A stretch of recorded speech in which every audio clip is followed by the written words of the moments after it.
Hello అండి, welcome to Manoj love world. ఇవాళ అతి పురాతనమైన శ్రీ లక్ష్మీ గణపతి దేవస్థానం దర్శించుకుందాం రండి. ఇది తూర్పుగోదావరి జిల్లాలో బిక్కవోలు గ్రామంలో ఉందండి.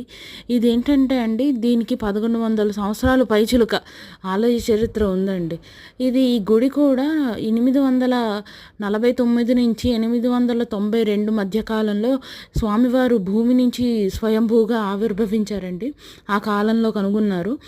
అండ్ దీనికి ఏంటంటే స్వామివారు చూసారా ఒక పక్కకి తిరిగి ఉన్నారు. ఇదేంటంటే స్వామివారి పాదాలు కూడా మనకు కనబడవండి. భూమిలో ఇంకా ఎన్ని లోతు అడుగులు ఉన్నదో కూడా ఎవ్వరూ చెప్పలేకపోయారండి. మన ఋషులు కానీ ఆర్కియాలజిస్టులు కానీ ఎవ్వరూ చెప్పలేకపోయారు.